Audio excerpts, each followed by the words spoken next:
नमस्ते, मैं अविनाश। आप सबका टाइम एंगल ट्रेडिंग चैनल में स्वागत करता हूं। आज हम लोग निफ्टी और बैंक निफ्टी का वीकली व्यू डिस्कस करते हैं on basis of time angle. Last week में निफ्टी ने और बैंक निफ्टी ने तेजी दिखा के अचानक से मंदी का एक पैटर्न बना दिया। निफ्टी ने तो पूरा तेजी का जो माहौल था उसको चेंज करके एक सेलिंग का एक माहौल बना दिया। और बैंक निफ्टी तो ऑलमोस्ट प्रेशर में ही थी पहले से ही। उतना जितना निफ्टी ने जितना परफॉर्म किया था कि डे ऑल टाइम हाई के ऊपर जाके अभी यहाँ पे जो सेलिंग का पैटर्न बनाया है, वैसे बैंक निफ्टी ने ऑल टाइम हाई तो क्रॉस किया नहीं था। तो उसका वजह से बैंक निफ्टी तो ऑलरेडी प्रेशर में थी, उसने अपना रंग दिखा दिया। जो सेल में था, ऑलरेडी प्रेशर में थी, तो वो सेल में कन्वर्ट होने में ज़्यादा टाइम नहीं लगा।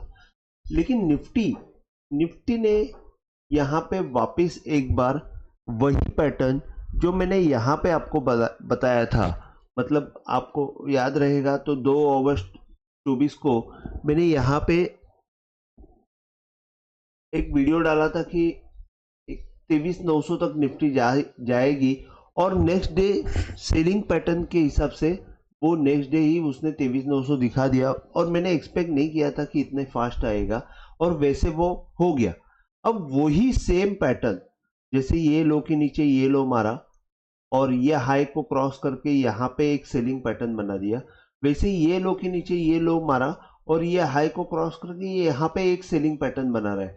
अब ये सेलिंग पैटर्न, जैसे कि ये हाई के ऊपर क्रॉस करने के बाद इसका जो डाउनवर्ड एंगल है वो टूटना नहीं चाहिए। अब वो टूटना नहीं चाहिए, ये डिपेंड है कि मंडे को क्या होता है। और हम लोग SGX निफ्टी ऑलरेडी डाउन देख रहे हैं। इसका मतलब ये नहीं है कि वो नीचे ही खुलेगा और नीचे ही रहेगा, ऐसा नहीं है। क्लोजिंग बेसिस पे भी अगर हम लोग ये रिवाइव कर चुके, क्लोजिंग बेसिस के ऊपर समझो, क्लोजिंग बेसिस में समझो नीचे खुल के अगर ये क्लोजिंग बेसिस पे ऊपर आके बंद हो गई निफ्टी ये एंगल के ऊपर, तो हम लोग थोड़ा सा समय निकाल पाएंगे और थोड़ा सा फिर यहाँ पे हम लोग रिवाइव कर सकेंगे कुछ समय के लिए। जैसे कि मैं अभी आपको टाइम एंगल के हिसाब से मैं एक्सप्लेन करता हूँ। मैंने आपको शुरुआत से बताया हुआ है कि जैसे ये टॉप से मैंने ये डाउनवर्ड एंगल डाला हुआ है। पहले मैं टाइम एंगल को एक्सप्लेन कर देता हूँ, क्योंकि नए व्यूअर जो है उनको समझ में नहीं आता है कि ये टाइम एंगल क्या है। और टाइम एंगल शॉर्ट में मैं समझा देता हूँ। Time angle nothing but a Gann 45 जो एंगल है उसको मैं टाइम एंगल बोलता हूँ। और उसको कैसे डालते हैं, तो मैंने टाइम एंगल के लिए टाइम और प्राइस ये दोनों को इक्वलाइज किया हुआ है। और इसकी खासियत ये है कि इसमें टाइम है। जैसे कि ट्रेंड लाइन में टाइम नहीं होता है, लेकिन इसमें टाइम एंगल में टाइम इंक्लूड किया जाता है। जैसे 100 दिन का अगर हम लोग मूवमेंट देख रहे हैं तो 100 पॉइंट की मूवमेंट हमको वर्टिकली देखनी पड़ती है, और उसका जो स्क्वायर बॉक्स हो जाता है उसका डायगोनल अगर हम लोग कनेक्ट करते हैं तो उसको हम लोग टाइम एंगल बोलते हैं। और वो time angle, downward time angle और अपवर्ड टाइम एंगल, ऐसे दोनों डायगोनल हम लोग यूज करते हैं, तो इसको हम लोग टाइम एंगल बोलते हैं। टाइम एंगल के मेन पॉइंट्स ये है, time angle can be place on single point के ऊपर टाइम एंगल प्लेस किया जाता है, बल्कि ट्रेंड लाइन जो है कनेक्ट करने के लिए आपको 2 से 3 पॉइंट लगती है। और टाइम एंगल की और एक खासियत है कि उसका एंगल कभी भी चेंज नहीं होता है, और ट्रेंड लाइन का कोई एंगल नहीं रहता है, वो सिर्फ पॉइंट को कनेक्ट करते हैं, उस हिसाब से वो कनेक्ट करती है।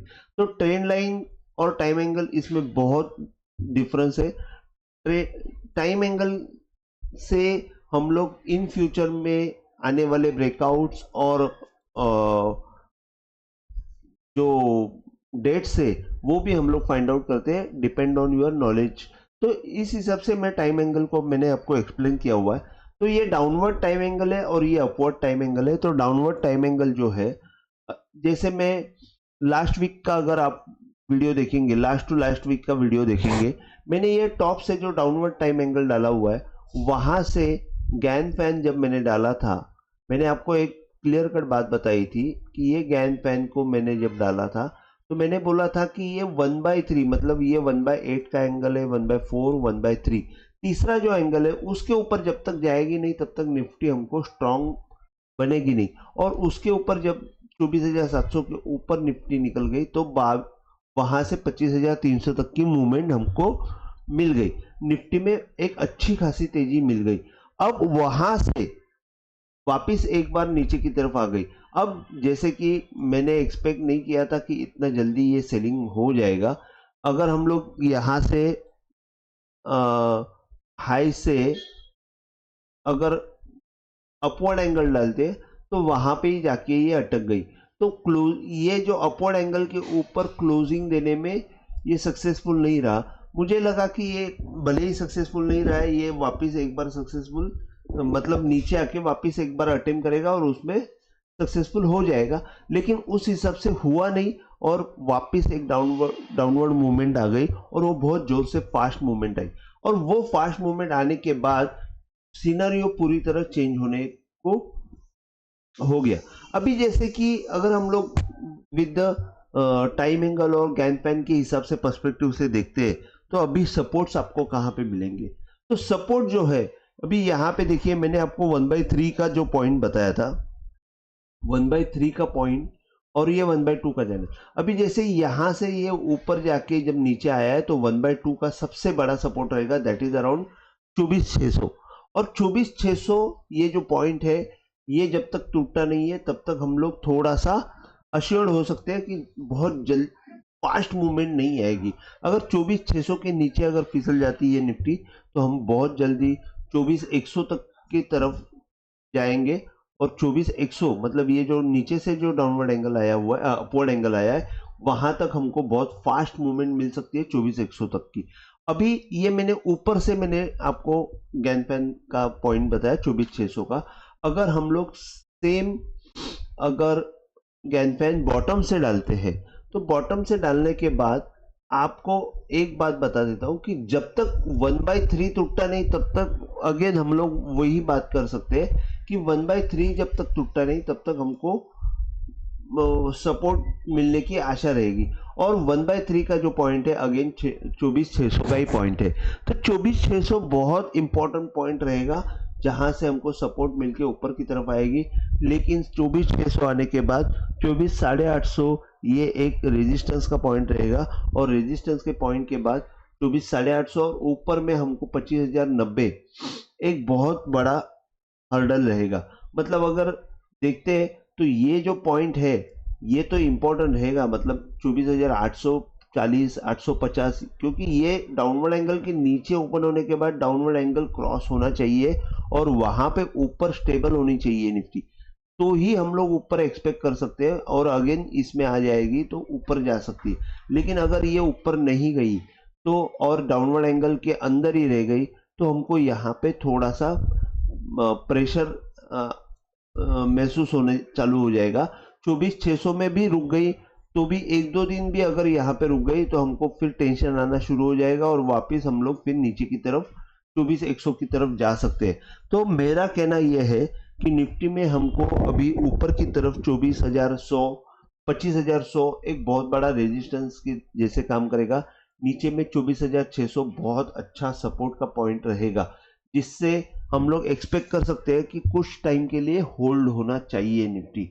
लेकिन जैसे कि मैंने आपको बताया कि ये हेड एंड शोल्डर जैसा पॉइंट बनता है, लेकिन यहाँ पे ऊपर जाने के बाद एक सेलिंग पैटर्न वापस अगेन बना दिया। यहां से अगर ये डाउनवर्ड एंगल के नीचे ही मेंटेन रही तो फिर हमको थोड़ी सी तकलीफ शुरू हो जाएगी। और अगर डाउनवर्ड एंगल के ऊपर आके अगर निफ्टी ने प्रेशर क्लोजिंग देखिए अगर ऊपर की तरफ मूवमेंट दी तो शायद हम लोग कुछ दिन के लिए पक्का रिवाइव कर जाएंगे।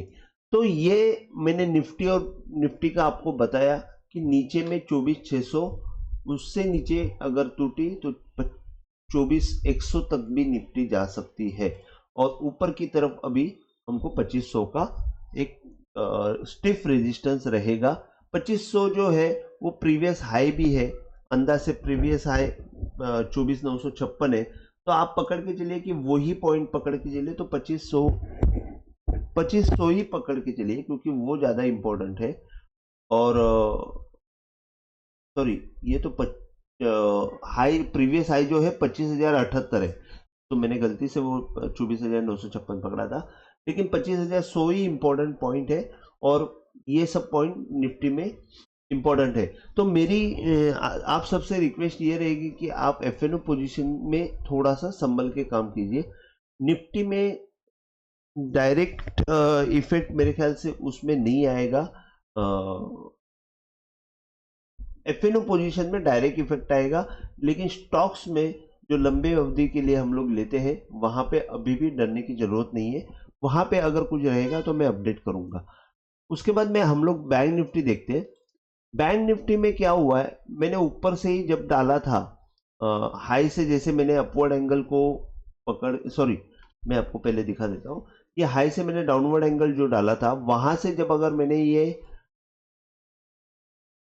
गैनफैन डाला तो मैंने आपको बताया था कि जब तक ये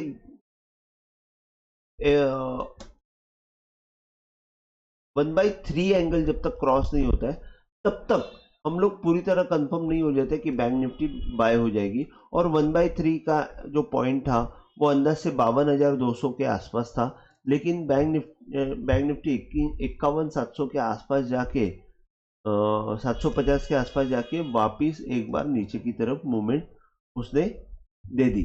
अभी जैसे कि यहां से 1/8 के ऊपर ये मूवमेंट आ गई, तो अभी हम लोग एक्सपेक्ट क्या कर सकते हैं कि जैसे कि ये 1/8 के ऊपर आ गई तो ये लो से जो मैंने डाउनवर्ड एंगल डाला हुआ है वही हमारा एक सपोर्ट, अपवर्ड एंगल डाला हुआ है सॉरी, वही हमारा सपोर्ट काम करेगा और वो सपोर्ट रहेगा 49,900 के आसपास, और वो ऑलमोस्ट लो के आसपास ही है। तो हम लोग बैंक निफ्टी को बहुत वीक करके मान सकते हैं सॉरी, बैंक निफ्टी जो है थोड़ी सी वीक ही है, और वीकनेस में 49,900 के बाद अगर समझो यहाँ पे निफ्टी, बैंक निफ्टी आ जाती है तो 50,500 अगेन एक रेजिस्टेंस की जैसे काम करेगा, और समझो यहाँ से ही सपोर्ट लेके ऊपर की तरफ आ गई तो बैंक निफ्टी को 51,300 200 ये बहुत स्टिफ रेजिस्टेंस रहेगा। उसके ऊपर जब बैंक निफ्टी निकलते ही नहीं तब तक हमको ऊपर की मूवमेंट मिलने वाली नहीं है। हाँ, अगर ये 1/8 के नीचे अगर ये जाती है तो फिर हमारा टारगेट क्या रहेगा, तो मेरे ख्याल से यहाँ पे हमको 49,000 तक की मूवमेंट देखने को मिल सकती है, जिससे यहाँ से डाउनवर्ड एंगल भी ये काम करेगा। इसका मतलब अगर हम लोग देखते हैं तो इसका डाउनवर्ड एंगल काम करेगा, दैट इज अराउंड 49,500, और यहाँ से ये जो हाई है उसका अगर डाउनवर्ड एंगल देखते हैं तो ये नेक्स्ट दूसरा सपोर्ट रहेगा 49,000। तो ये बहुत बड़ा हमको एक सेल का टारगेट मिलता है, लेकिन 2 दिन में ये सिनेरियो पूरी तरह चेंज हो गई। तो इसके लिए बैंक निफ्टी में हमको थोड़ा सा संभल के काम करना चाहिए, क्योंकि बैंक निफ्टी उतना ताकतवर नहीं है। तो बैंक निफ्टी के जो कंपोनेंट्स है उनमें भी आपको थोड़ा सा देखना पड़ेगा कि उनके चार्ट्स कैसे कैसे काम कर रहे हैं। मैंने देखा है कि एचडीएफसी का चार्ट जो है वो उतना परफॉर्म ही नहीं कर रहा है। अगर हम लोग थोड़ा सा रिव्यू करते हैं एचडीएफसी बैंक का, तो वहां पे हम लोग देखते हैं कि एचडीएफसी बैंक यहाँ पे कंसोलिडेशन करने का कोशिश कर रहा है। अगर ये फिसल गया जोर से तो हम लोग को 1550 की तरफ हम लोग को आते हुए दिखेगा। कोटक बैंक थोड़ा सा वीकनेस महसूस कर रहा है। मेरे ख्याल से कोटक एक्चुअली बहुत अच्छा बाय हो चुका था यहाँ पे, लेकिन अगेन यहाँ पे इसने ये थोड़ा सा प्रॉब्लम किया है। तो 1740 का एक पॉइंट है जिसके नीचे अगर कोटक जाता है तो फिर हमको तकलीफ होएगी। और उसके बाद फिर आईसीआईसीआई बैंक जो है वो एक बहुत अच्छा, उसने भी तेजी का पॉइंट दिया था, लेकिन आईसीआईसीआई में हाई के आसपास जाके वापस एक सेलिंग का मूवमेंट दे दिया। तो ओवरऑल ऐसे बैंक निफ्टी में देखा जाएगा तो उतना तकलीफ नहीं दिख रहा है जितना, मतलब वो कंपोनेंट्स को हम लोग अगर देखते हैं तो उतना मुझे नहीं लग रहा है कि तकलीफ आएगी, क्योंकि नीचे से सपोर्ट आएगा। आईसीआईसीआई बैंक भी सपोर्ट देगा, एचडीएफसी बैंक भी उतना तकलीफ नहीं दे रहा है। और ये इंडस भी अच्छा खासा सपोर्ट दे रहा है। सिर्फ वहाँ पे इंडसइंड बैंक अगर हम लोग देखते हैं तो इंडसइंड बैंक में भी अगर हम लोग देखते हैं तो इंडसइंड बैंक ने भी एक अच्छा मूवमेंट दिया था और वहां से नीचे आके अगर वापस वो पकड़ सकता है। और बाद में सबसे बड़ा पॉइंट एसबीआई का था। एसबीआई में एक मिनट, एसबीआई में यहाँ पे सबसे बड़ी तकलीफ थी कि एसबीआई ने यहाँ पे परफॉर्म ही नहीं किया था और एसबीआई में बहुत बड़ा सेल का मूवमेंट आ गया जैसे वो रिपोर्ट्स निकला था। तो उस हिसाब से एसबीआई ने बहुत बड़ा प्रेशर डाल दिया बैंक निफ्टी के ऊपर।